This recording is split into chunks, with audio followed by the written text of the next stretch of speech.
Hello viewers, আশা করি সবাই খুব ভালো আছেন। আবারও একটা নতুন ভ্লগে আপনাদেরকে ওয়েলকাম জানাচ্ছি। আপনারা দেখছেন পিয়া ডেইলি। তো সঙ্গে থাকুন, দেখতে থাকুন আজকের ভ্লগটা।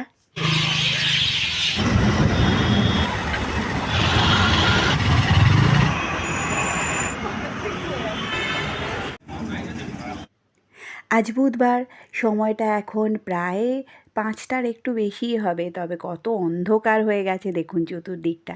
বেলাটা এখন অনেক ছোট হয়ে গেছে। সব কাজ সেরে বিকেলবেলা ছাদে উঠি, তারপর মনে হয় যেন সঙ্গে সঙ্গেই নেমে পড়তে হচ্ছে। পরের দিন সকালবেলা একটু বাজারে এসেছিলাম, তো এবার ফিরে যাচ্ছি।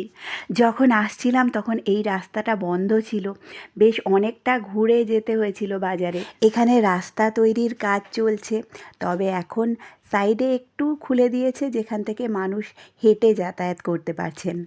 অনেক দিন ধরেই এই রাস্তাটার অবস্থা খুবই খারাপ ছিল। তারপর এই বছর যা বৃষ্টি হয়েছে, হেঁটে গেলে অতটা বোঝা যাচ্ছিল না, তবে অটো বা টোটোতে গেলে তো অবস্থা খারাপ হয়ে যাচ্ছিল। যাক, রাস্তাটা তৈরি হচ্ছে, সবার জন্য খুব ভালো হচ্ছে। এই শীতকাল মানে বিভিন্ন অনুষ্ঠান, বিয়েবাড়ি এইসবের সিজন, তো সেই রকমই রাস্তার পাশে দেখতে পেলাম এই বাড়িটা সাজানো হয়েছিল।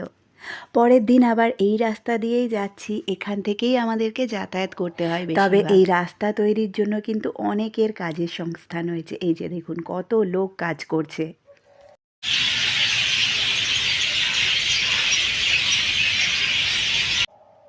বিকেলবেলা এখানে কি সুন্দর একটা পাখির কিচিরমিচির আওয়াজ শোনা যায়। অনেকেই হয়তো আমরা এই প্রাকৃতিক ব্যাপারগুলো খেয়াল করি না, কিন্তু আমার খুব ভালো লাগে।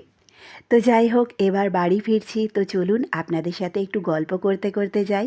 আমাদের জীবনে এরকম অনেক সময় অনেক পরিস্থিতি আসে যেখানে আমরা এগিয়ে যেতে ভয় পাই, কিন্তু আমরা প্রত্যেকেই এক্সপিরিয়েন্স করেছি যদি আমরা সাহস করে এগিয়ে যাই তাহলে কিন্তু আমাদের জন্য রাস্তা খুলে যায়। যেমন শীতের সকালে অনেক সময় কুয়াশায় ঘেরা রাস্তা দেখে মনে হয় রাস্তাই তো নেই, তো যাব কেমন করে। কিন্তু যদি চলতে শুরু করা যায় তাহলে কিন্তু রাস্তা আপনি আপ মিলে যায়। আর এই যে এটা ডানলপের পাঞ্জাব রেস্টুরেন্টের পাশ দিয়ে যাচ্ছিলাম, পাশেই এই ব্রিজটা রয়েছে। এটা দেখে মনে হলো বেশ অনেক দিন হয়ে গেল বাইরে বসে কোথাও খাওয়া হয়নি। তো এখান থেকে যাচ্ছিলাম, এখানে রাস্তার লাইটটা কেটে গেছে, তাই বেশ কিছুটা রাস্তা অন্ধকার ছিল। তারপর আবার মেন রোডে পৌঁছালাম। সন্ধেবেলা এখানে রাস্তাঘাট খুব ভিড়।